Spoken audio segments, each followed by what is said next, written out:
used across Asia Pacific. And it was also pointed out that even within one country, different institutions may be using different data systems, which makes it even more complex and complicated.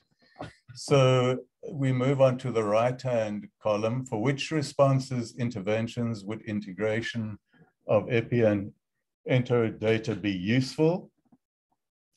ENTO is used to respond to imminent potential risk of raised transmission risk.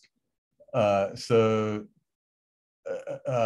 this is a bit of an independent silo perspective, but it does show that, the one can point to a likely potential response in the other.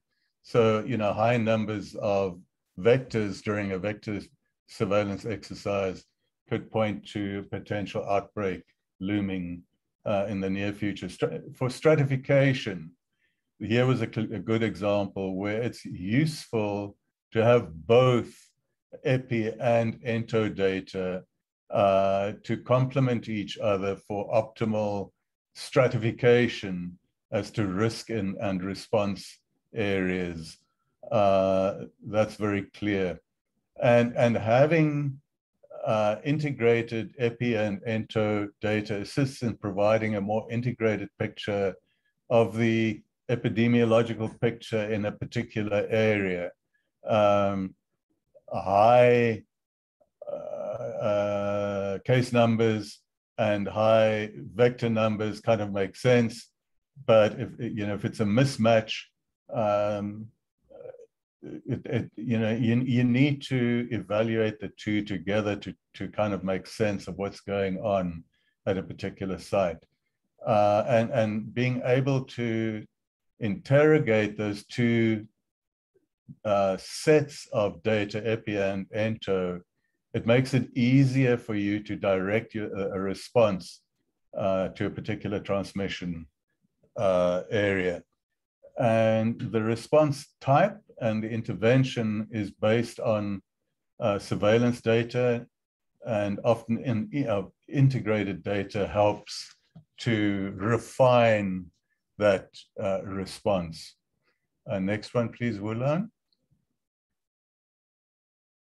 So what are some of the ways to integrate epidemiological and entomological data? And I love the way, I think the ones listed by Luciano hit me in the face as being really great. You had some very good points there, Luciano, but okay, what did our group come up with? Is sometimes if you can plot different data sets on a common graph using different scales on the two y-axes, plot different data sets on a common graph to interpret the trajectory of disease elements, your case numbers and your vector numbers and rainfall. They all kind of feed into each other and give you a collective picture. So using different data to make holistic sense to a particular transmission area is useful. Can be used to motivate for missing data, that certain data are necessary to complete the picture. So Professor Leo, can you just wrap up because we don't have much more time? All right. And it was just pointed out that frequency of data collection is important. Also, the geographic granularity is important. And the frequency of data collection is also important. And then there were some examples of where such data is integrated, such as in Laos, Cambodia, Vietnam. And this integration would be best in foci investigation, where you want detailed insight as to, in a particular residual malaria focus, for example. In insecticide resistance assays, high case numbers can often guide you that you need to do insecticide resistance assays there, so on. Thank you very much. Thank you very much, Leo, from this presentation. We need to proceed on because we are behind the time. So we go to the section 3. Please, in the section 3, we have a speaker to be continue for this session. So I think that we would like to invite the Miss Lenga, I think, from WO for Digital Solution. Please go ahead. Thank you. Let me just share my. Would you like me to share the screen, or would you like to share your own screen, Ms. Malanga? I can attempt to share my screen, see if it works. If it doesn't, I can hand over to you. All right, thank you. Whichever is easier.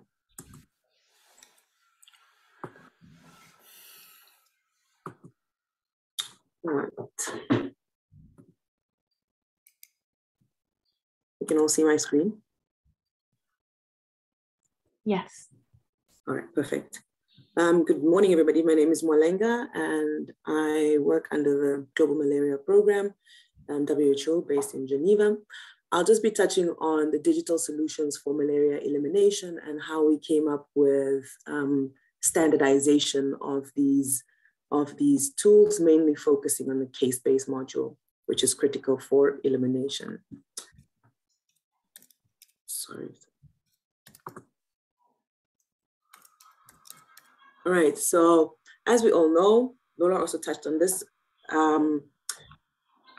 WHO provides global standards and normative guidance through guidelines and guiding documents. They vary from what Lucia touched on, entomology, with what the framework for malaria elimination, our core module, so which we call the Malaria Surveillance Monitoring and Evaluations Reference Module.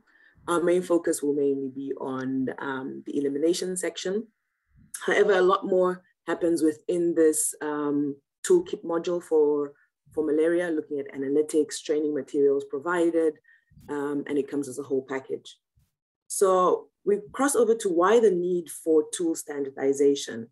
We realize we need to determine the core foundation of what should be collected in order to reduce redundancy and improving relatability and reliability of data that is collected, to ensure consistency in data collection by providing standard definitions. And these data standards serve as guidance for countries to assess if the correct indicators are being measured, map their data collection tools in country, review if country definitions and naming conventions are aligned with those recommended by the WHO, as well as to identify data collection gaps within their own surveillance systems. So as you see, this is just a flash of an ideal fully integrated malaria information system looking at collection of complete and timely data, analysis, active follow-ups, and selection of interventions to adequately address malaria transmission. As countries progress towards elimination, the aim of these surveillance is to detect all malaria infections, to investigate every malaria case, identify the likely location of an infection in order to direct actions to interrupt transmission, and to ensure that each detected case is promptly treated and monitored to prevent secondary infections. So then we had to zone in on why the need, So we had to zone in on why the need for digital tools for case-based surveillance. With partnership with the Clinton Health Access Initiative, 16 countries, a surveillance assessment was conducted in 16 countries, and they found that health information systems had several shortcomings, and they provided inadequate support for malaria elimination. Through these assessments, we realized that no single information system could facilitate data collection and analysis of case investigations, focus investigations, response interventions, as well as support task management. The gaps existed in analytics and visualization, mainly looking at dashboards and geospatial visualization, and it also had gaps in integrating and linking different types of malaria data. When we look at the mobile tool section, it did not correspond with operational workflows of malaria health workers. They were not built appropriately for low infrastructure setting, much like what was mentioned earlier for most of them required internet to function. And they also were built to configure and customize to different countries. For this to happen, we needed to enhance the current tools that were in existence and address these gaps in information systems as well as mobile tools.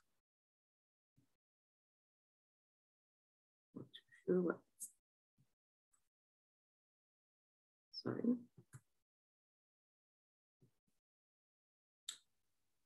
So the digital tools for malaria elimination were initiated to develop effective tools in malaria endemic countries for comprehensive and sustainable malaria surveillance systems to make complete, timely, and accurate data processing easier in order to improve decision-making. So the objective of these tools was to strengthen and roll out integrated surveillance information systems with an upgraded core DHIS2 functionality and effective mobile application app in a sustainable policy and tech environment across malaria elimination geographies. This will be mainly touched on by, I think it will be Rebecca that will be up next. So how did we go about developing of these tools? A suite of tools was developed to address the problems and was piloted in 4 countries over a period of 3 years. And an M&E framework was developed as part of the tools assessment. The first one was the case notification and investigation tool, which was built on DHIS2 Android Capture app. Then we've got the second one built on, which is the foci investigation and response built on DHIS2 and OpenSRP. And then we've got an upgraded malaria information system using the platform DHIS2. Mind you, all of these are all interoperable and can be customized to country needs. The main malaria features for these tools based on feedback from countries, the pilots that were conducted, as well as a wider community of practice, was mainly around the visualization of malaria burden on DHIS2 web, the viewing of relationships between cases and cases to foci in the DHIS2 Android Capture app and Response app, viewing index case information for a particular foci while collecting or monitoring data on OpenSRP, as well as interactive maps to navigate through tasks and in-app indicators to monitor interventions and rollout in real time on OpenSRP. All of these tools are customizable as per country needs. And the main feature was also that they can be able to capture data offline. And when we're in a place where internet connectivity is available, data can sync into the system and you would have your data stored into one place. Also taking from the pilots, all pilot users reported positive feedback of data outputs, as well as timeliness of access compared to the baseline that they had measured it with. So what does this malaria case-based module look like? We start at patient registration and ID. It has sections for diagnosis, confirmation, and treatment, and then moving into case investigation and foci investigation. So just building on to existing published WHO guidelines and then adding on recommendations from country based on country feedback as the need arises.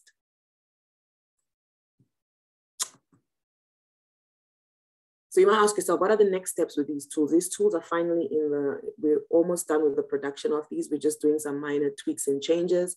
So we'll have these tools available for country adaptation within the WHO website, and they'll be easily accessible. To disseminate these tools through peer communications and across stakeholders, but these tools are available for countries to use, and work with partners and donors to help countries in adopting, using, and maintaining these tools. And then on our side, continuously monitor uptake of tools and implement any necessary improvements as new technology, new science, and new needs come into play. So that is it on my side, and we'd just like to acknowledge some of these key players that helped us in piloting these projects, as well as the development of some of these tools that you just saw today. Thank you so much. Okay, thank you very much, Valen. Now we proceed to the next speaker, Rebecca Potter, please, for DS2 metadata. Thank you, Dr. Siv. So let me share my screen.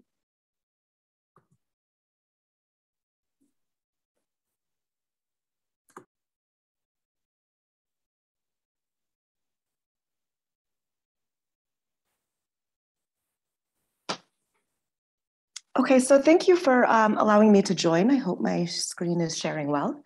Asked me to start my video, so I hope this works okay. So thank you for inviting me to join you all, and it's really wonderful to follow up on Mulengwa because all of our toolkits here have been developed in close collaboration with the World Health Organization.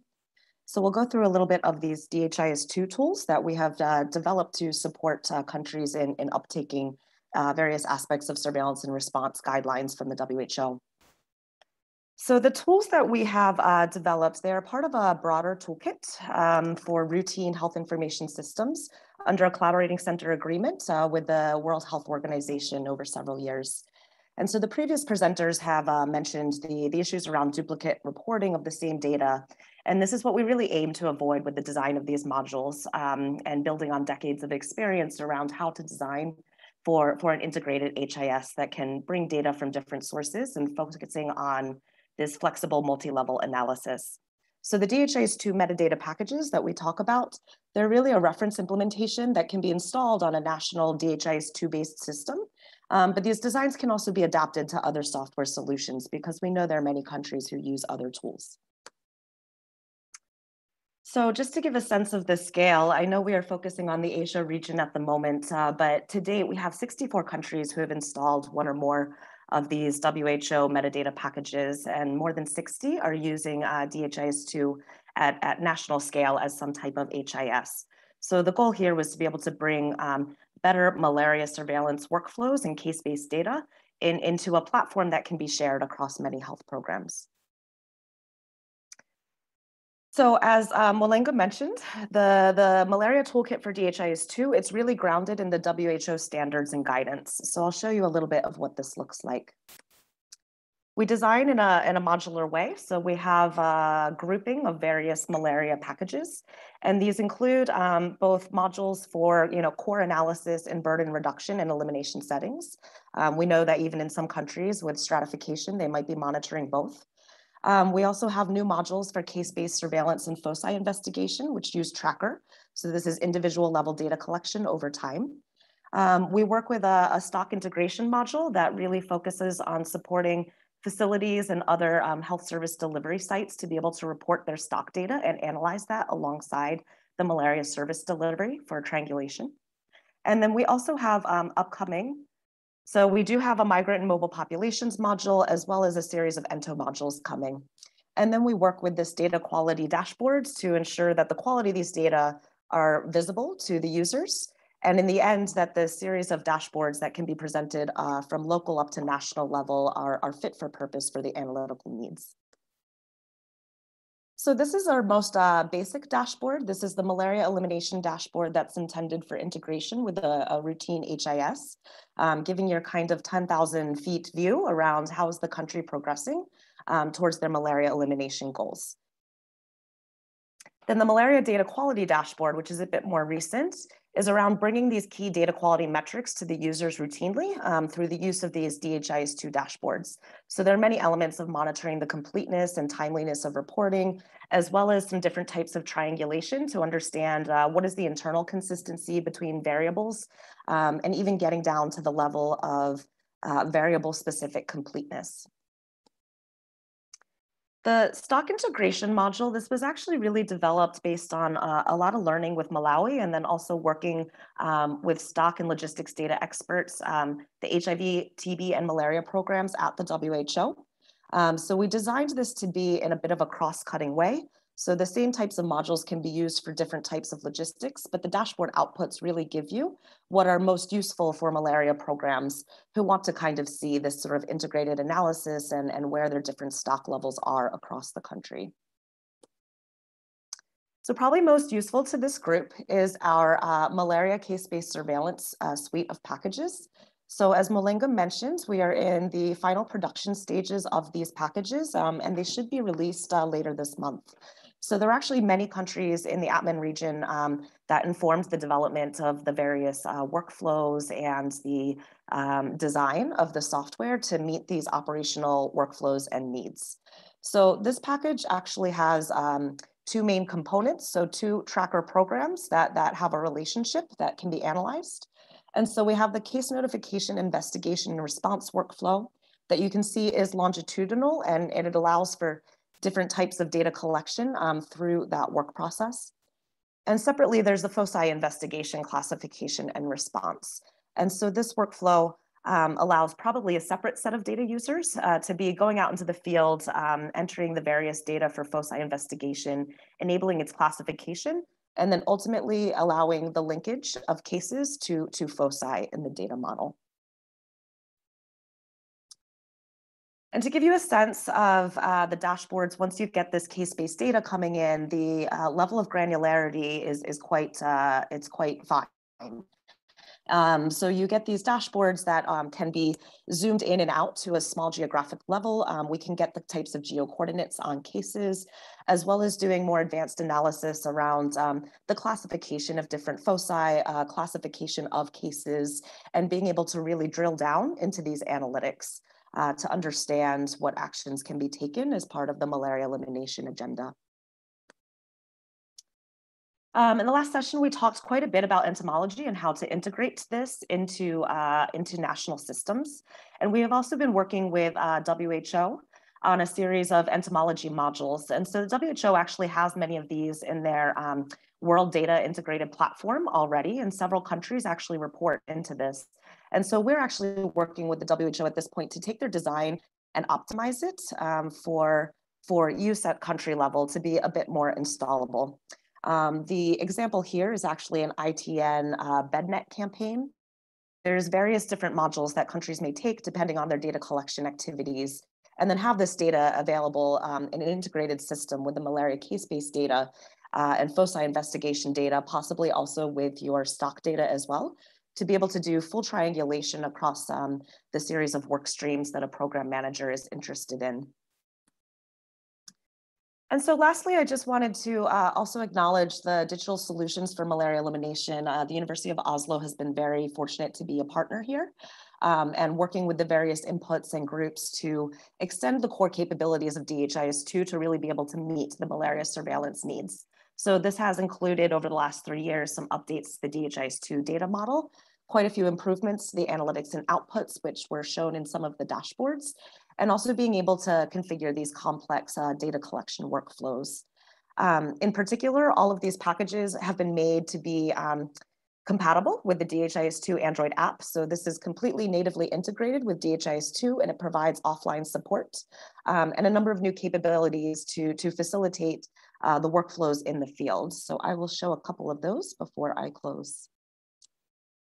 So this was just an example of a map in Honduras and color coding the Vivax versus falciparum, and then how we can sort of replicate this in a DHIS2 instance and eventually actually be able to just download these maps and take them with them to complete their operational activities, which may be, for example, a focus investigation. In DHIS2 Android enhancements, we've done a lot of work with task management as well as local analytics, which you can see in the third screenshot here, and a great deal of work with the local maps rendering, including some linkages to other tools developed by the DSME groups to enhance the mapping capabilities to define a foci, and then to also be able to save that with the coordinates in a map and kind of push that into DHIS2 and have that available also for the analytics users of the dashboard.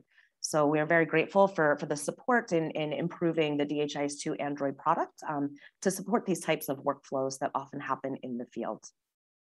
And so with that, I believe I'm at time and I will close. And I appreciate very much being able to follow up on Molenga's great work and be able to support these efforts. Over. Okay, thank you very much, Rebecca. Now we proceed to the next speaker, Dr. Prasad, please, for digital anti-malaria campaign in Sri Lanka.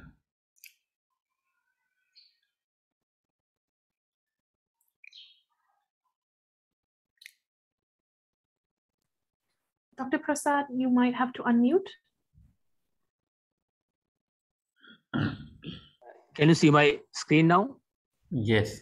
Yeah. Actually, regarding the digitalization of anti-malaria campaign, we are using the two systems, DHIS2 and the Google Data Studio. I am presenting about how the Google Data Studio. Actually, Google Data Studio is a Google Data Studio is the actually online platform, and easy to train, and custom according to our need we can adjust our with 1 day training we can train our regional officers, because in Sri Lanka we have 27 regions, and we have to share our information with them about the epidemiological data and the surveillance data. Actually, there are some few screenshots I have uploaded. This is the malaria case database screenshot, and about this is the anti-malaria drug surveillance I am going to describe you, and this is the actually vector control vector malaria receptivity dashboard. Actually, here mainly we use the Google Sheet for our data entering data system, Google Sheet. In some database, as example, in the malaria receptivity data collection, we use Google data collection form. We have shared that Google data sheet among our regional malaria officers. Whenever they do the survey, we introduced this system actually incorporating this entomological system last month. Actually, once they do the surveillance in the field level, they have to enter the data information in the Google data collection form. And with that one, we collect the data into the Google response sheet. With this response sheet is the one we are using to for the Google for the Data Studio platform. And now, then about then when we talk about our case database, base, 1 second, about the malaria case database. Actually, here we use with the follow-up also cases. We have uploaded the last 4 years cases, and with the very easily we can get the number of cases detected in any year. As example, in 2021 we have 17 cases, and each the country origin, and here also we can get the Google map also. Whatever if we click any country, we can upload the cases of that country only, and the cases and the region where it is reported. Then with this one, if we click one case, we can get the information from the about that patient. And also the other thing is the same dashboard we have using the follow-up of these cases. Actually, we have to refresh the system whenever going for a new analysis. And here you can in the follow-up, actually we have shared this dashboard with all my regional malaria officers, and then if I want a monitoring unit, what they do is if they want to check the number of cases follow up in last month, actually if you get data 1st and October 31st and apply, we will get the 17 cases we have to follow up. And with that, these cases, these are the dates and actually case number, follow up, and date, results, everything. We can see what are the to be done. These are some cases they have not done yet. Actually, I asked my officers to follow up this way. Sometimes we difficult to find the cases that way. Actually, this very user friendly and very easy to use these cases. Actually, if we get the another case, actually our anti-malaria drug surveillance, because after elimination the usage of drugs is very low, actually moving fast, but the problem is the cost of the drugs are very, very high. Therefore, what we have to do with the we have rationalized our drug system, and with the drugs and RDT surveillance system, we have shared this dashboard also with all my RMOs. If we click one and also the Google map of the hospital is the here Google location map. any drug. Actually, if we want to take the any drug, this is actually arsenic injection, 755 vials are available, and the expiry date and the available instructions are also here. Sorry, Dr. Prasad, you have 4 minutes to wrap up. Thank you. So many? Sorry? Yeah. You have 4 minutes to wrap up. Yeah. Can you see my screen? Yeah. Yeah, I saw your screen. Yeah, yeah. And actually with this one, our regional officers can, any location, they can find the cases and the drug, whatever the drug they want, the closest station they can find, and the available stocks and expiry date, they can ask from the other officers to get the required drugs. Actually, this way, actually, we can get these things. And about the malaria receptivity surveillance, here actually Google form data entered in the Google form. And with this one, actually, what in the field level, they enter the data and they share the information with us. And then we can check whether if we want to take the high level receptivity areas, with one click, they can identify what are the areas, the high receptivity. Then in each month also, in the September, if we want to get only 1 month, we can click only with that one, like that. Actually here, it's very easy actually, which region. Now my plan is to incorporate the patient location, because whenever we detect a patient, that GI, that system integrate the patient location data to this same platform. Then we can, I think, with that one, we can reduce our workload actually, because whenever we detect a case, we can easily, in the same platform, we can find what are the patient data also, the patient data and the receptive data. With that, we can assume the level of receptivity, and we can, accordingly that we can use our resources to manage that patient and reduce the transmission to that case. That's our important thing. And like that, actually, with the different platforms, even the last one I am showing the our triforces sent to our other countries. Whenever we have shared this dashboard with our triforces, whenever they send the mission to the African countries, they have to enter the mission ID and the numbers, everything. With the follow-up of cases, we can see with any mission, we can see the number of cases we follow up in this mission. I think we have to, and 28 patients, we can see the number of cases. Out of that, how many cases have been status to be done, means that they have not done. And with the date, we can see with the which screening we are 9 months, 1 month, how many people have 1 month screening. That means all 28 people have done the 1 month screening. This way, actually, we have strengthened our surveillance system, and very useful, with a free platform, very easily shareable and customized. This is something new we introduced in our campaign, in addition to the DHS2. And thank you. Okay, thank you very much, Dr. Prasad, for informative, comprehensive. Now I proceed to the next speaker. Page B, please. For smartphone community health.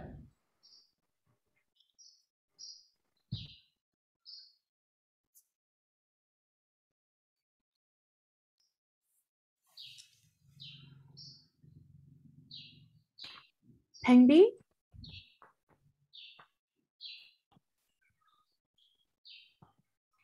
Sorry, I just find the unmute button. Okay, I hear you now. Please share your screen.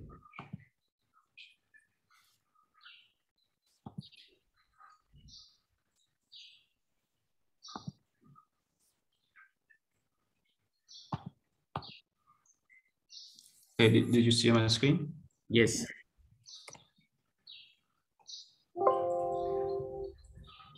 Okay, so thank you, and hello everyone. I'm Peng E from Cambodia Marine National Center. I'm head of my unit.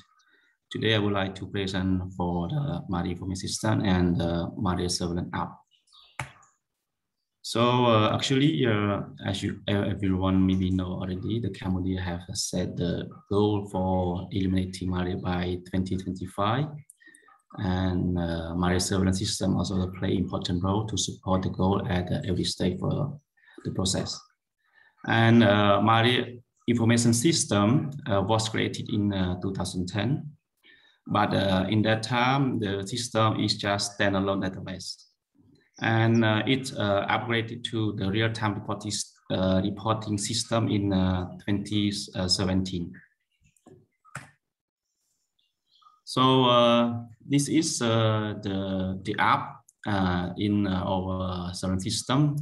Actually, right now we have 5 mobile applications and 1 web application that we call Malaria Information System. So first one, we have a health center app that report every passive case and also stock up there, the active case investigation population, and also you can see the dashboard as well. And the second app we call VNW app that they use for reporting passive case last mile and also follow up the radical pure treatment. And the third one we call VW quality assurance app. That one is for check or assessment the quality of the VNW performance. And the fourth one is for we call supervision checklist app. This one is for improve the data quality in the system. And the last one app that we call Cambodia Malaria Info app. This app is available for iOS and Android, and also available in the Play Store and also in the App Store as well. So this app is used for everyone, for public that would like to know the malaria situation in Cambodia. But today, because our time is limited, I focus only the app that for the community. I focus only health center, VNW app, and APMEN, and I will present briefly for that those apps. So why we need APMEN? Because of its low cost. Why it low cost? Because all the system is designed by Cambodian people, local people. And it is sustainability because of we designed by our own system from scratch and by our people. And we understand what the need of the Malaria National Program in Cambodia, and we know the context of Cambodia. And this is the UI of the web application. So everyone can go, if you would like to see our system or dashboard in the web application, you can go to the URL as below. And if you like to know the app, and you can see on the right hand side, so you can see the app that are available in our system. And our app is, I mentioned earlier, is a web application and Android application. And it stores individual case data, like facility, village, malaria worker, private, public mix, village classification data, health center and village location, and data for ITN distribution at the village level, and also population, etc. Because many data in there, but I just raise only the important data. And recently, it's a real-time reporting system, and data is entered by 3,200 village malaria workers that we provide with a smartphone, and 854 health centers that report on their tablet. And this is a data flow for the community level. As I said, actually we have many apps and many data flow, but I just focus only the data flow for community level. So VNW Health Center, they have they have the app on their phone and tablet, and they have a form, mini form there, and then they send after they input the data, they can send to the MIS. And actually, our app is available for offline and online, because we understand that some area is very difficult for find the internet connection, but not many, just very a few. So they can enter for offline, and then we can find the signal of the internet, and then they can send later. And the app also, we have the notification, two types of notification. One, we notification from our central system to the app by notification app. And another notification we notify by SMS, because of we understand that some area or some view at the health center, they don't have internet connection all the time. So the other system we it available for SMS as well. Sorry. And for now, CNM, Cambodia Marine National Program, we already trained 816 health facility. Actually, we have 840, 50 something, but this is the 40 health center just created. But unfortunately, currently from COVID-19, we don't have time to conduct the training, workshop training. And we also trained 3,200 village malaria worker village. In total for the training is 6,400 training for using our app in a tablet and smartphone for reporting the data in real time. This is the app, two type of app for the malaria surveillance app for community level, one for health center, health facility, and another one for the village malaria worker. So the screenshot that you see here is the main menu of the app that on the tablet of the health center. They have 10 features, 1 to 10, and we have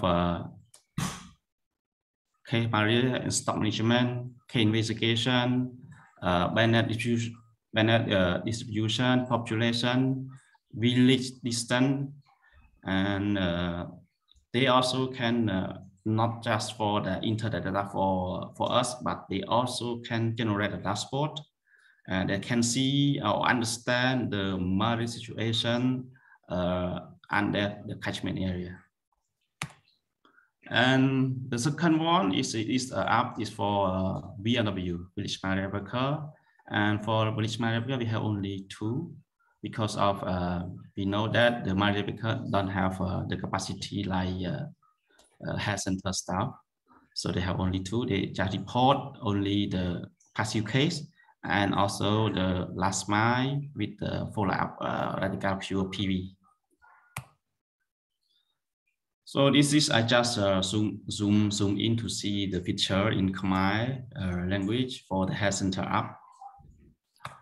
And I just preview to see only the how user friendly in for our app, because of health center and VNU, we know that the capacity is not like district, provincial, or the national staff. So we need to design or simplify the user interface for data entry, make them easy. So you can see one line is mean one patient information. So most of the box is a drop-down list. So they just enter manually a few box like age or name of the patient only. Add the rest of the variable here. You can see here they just check the drop-down list and select it. And you can see the report. And this is I would like to show you how complicated form. But anyway, we still design in our app at health center level.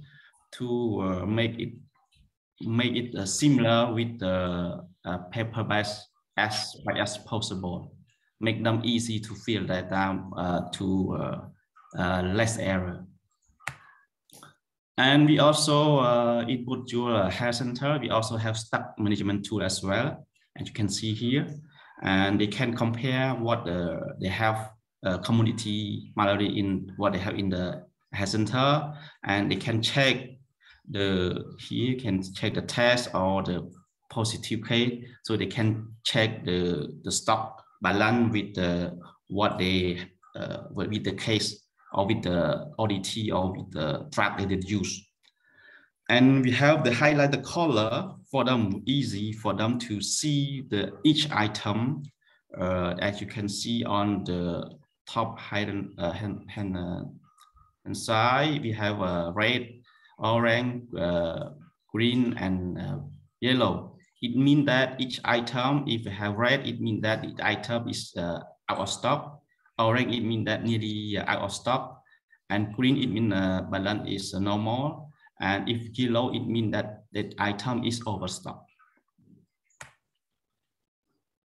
And at a health center level, they can also see the malaria cases from the village under health center catchment area as well. And you can see on the top, they can filter the period that they want to see, and they will calculate the case, total case, and also the percentage as well by the village. And they can see pie chart, bar chart, and also they can see comparing the case by month and also by species as well. So for example, we have this year in 2019, we select from Jan to September, and each bar color is represent the malaria species and total case. Sorry, maybe you need to wrap up. Okay, and also the health center, they have also the dashboard. They can see the location of the village under the catchment area to see the status of each village.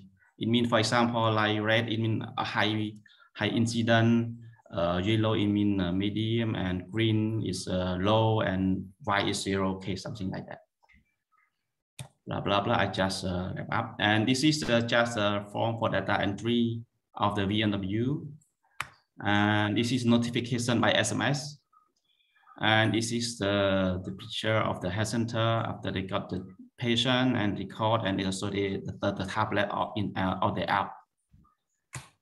And this is the web application, malaria information. We have a lot of feature there, and I don't have time, so I don't have describe it. For data sharing in dashboard, so everyone can go to the URL that I provided in the early slides. So go there and go to dashboard. You can see all information here. You can see map, and you can see top 10 of malaria, and then you can see the outbreak too. You can see the really top 10 of the malaria case, and you can see the API by village, and even you can see the foci classification as well. And also you can see the status of the malaria along the border of Cambodia as well. And for lesson learned. So for lesson learned, actually is for our system is low cost and powerful. Why is low cost? Because of at the beginning of system into 2017, we proposed to buy the license called software mobile device management to manage the device that we provide to VNW at the health center.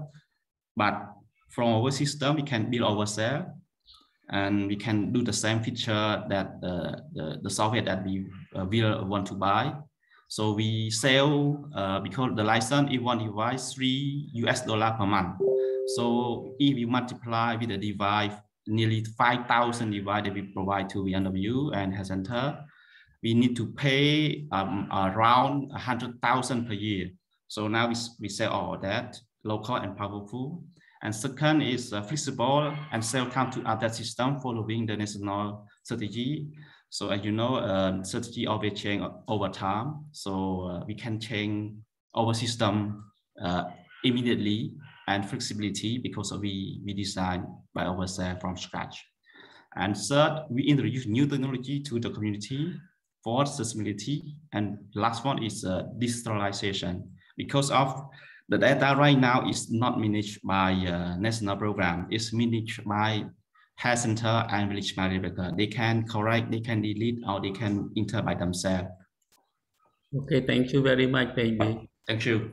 We have it's the time now. We need to limit our time. We have not much time left, around 8 minutes left. So we have some question in the chat box, and the one question from Maxine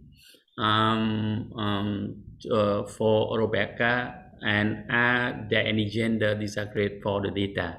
And also there is a question from the Ellie to Rebecca Potter as well, but already answered in the chat box. And there is some question from Espino to Pengbi that giving the national program need to compete for limited in-country resource. Is it possible to integrate within digital platform? And so I think that the speaker can answer all the questions. Please go ahead.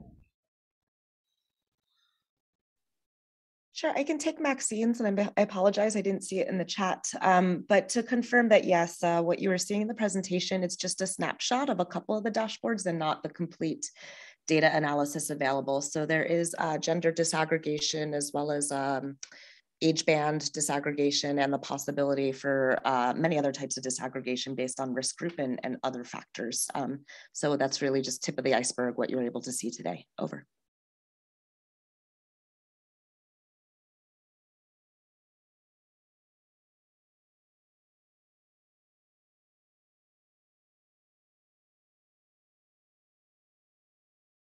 Sorry, Dr. Siu, can you repeat the question again?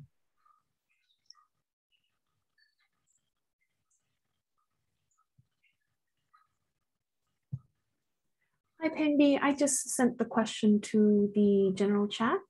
And unless Dr. Fei, Espino, would you like to raise the question by unmuting, or would you like me to read the question out?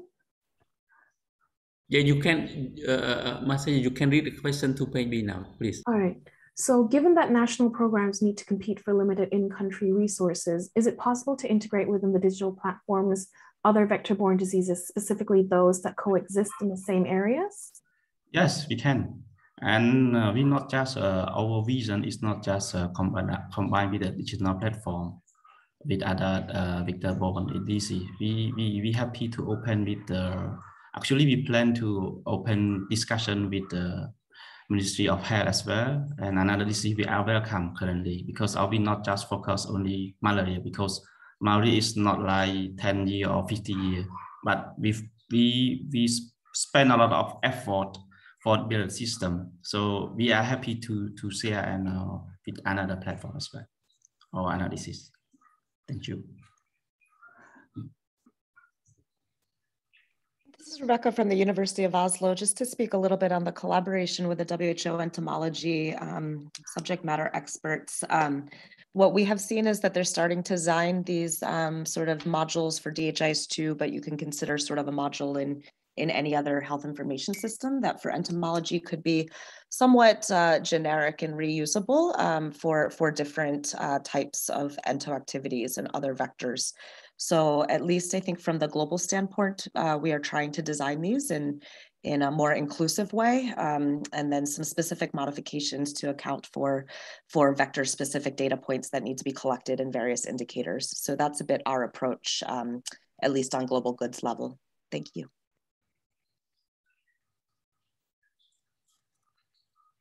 Dr. Sif, we have one question from Dr. Wynn from the Burnett Institute in the chat. Yes, yeah, you can read it. Dr. Wynn, would you like me to read this, or would you like to address the presenters directly? Yes, Messi, I could please read it, because from my side, it's quite noisy here. Yep, no worries. So this question is for all the presenters. How can we successfully integrate malaria surveillance systems with the other disease surveillance systems in developing countries? And he added a comment, obviously basic health staff and volunteers are the only frontline persons that involve in surveillance of many diseases. So we need to think about how to reduce the workload for them as well.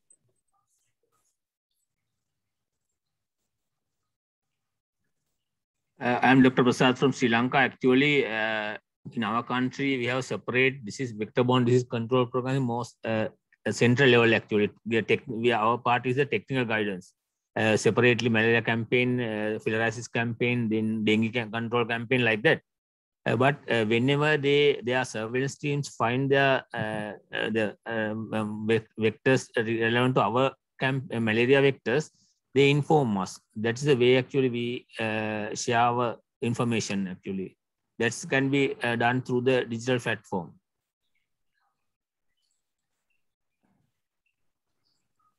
Right. Pengbi, do you want to add a little bit from the Cambodian side? I know you've kind of touched on it a little bit already, but maybe you can elaborate a bit more. Sorry, I missed the question. Yeah, I think Dr. Wynn was curious about how to integrate, surveillance, the malaria surveillance systems with other diseases, especially you've mentioned other vector-borne diseases, but maybe you can talk about that a little bit more.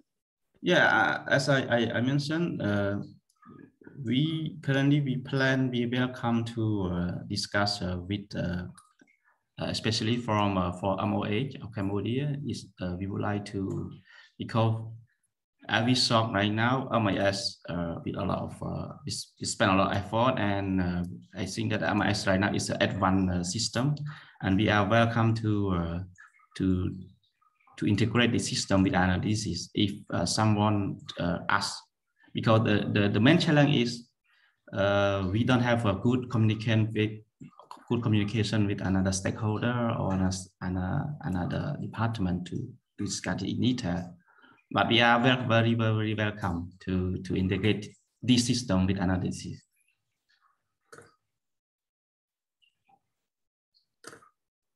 I hope my answer is respond to the question.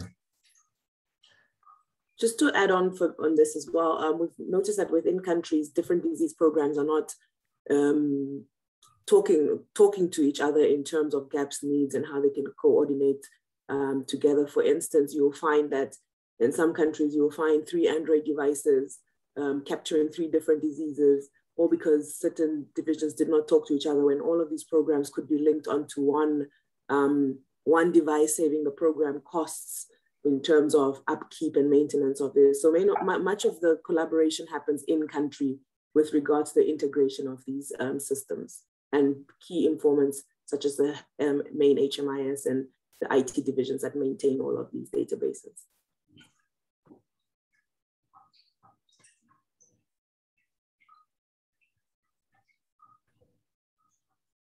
All right, thank you for your response. Is there any other questions in the group?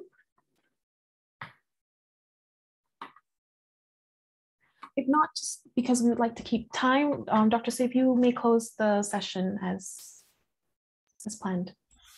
Okay, thank you very much for everybody for joining us this and really very important to discuss and also to share on that.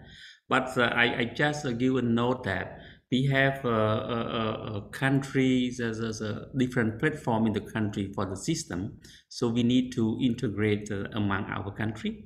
And because we are across diseases and also with the other diseases, with Ministry of Health as well.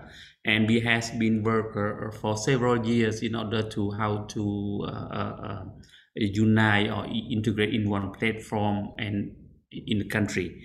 And also now we need to thinking about the integration with other platform from the community outside, like the WHO has been introduced DS2 and to our system as well. So that's why integration when we talking is very easy, but very difficult to implement it, because like in our country we try to integrate for many years, but still in the question mark. But however, we need to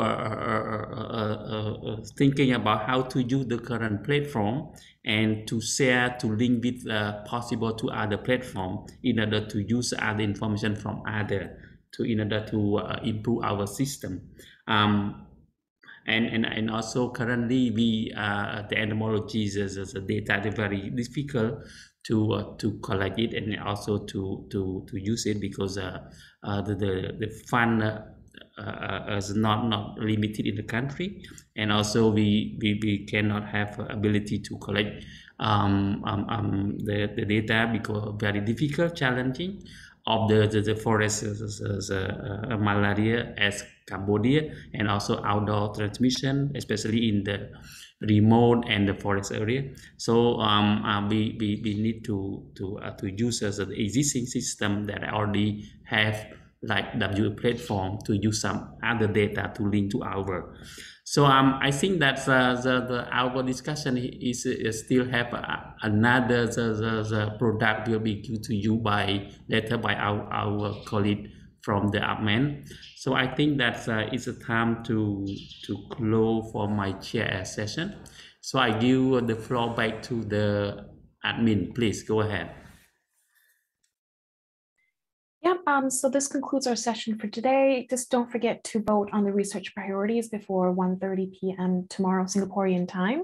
And tomorrow we will be doing the final session on building capacity through training with a couple presentations from the surveillance response and surveillance monitoring and response reference group, and myself on the training needs assessment. So please join us to coordinate and plan training activities with the APMEN Surveillance Response Working Group for this year and next year. Thank you very much for joining today, and have a nice evening. Thank you. Thank you. See you tomorrow.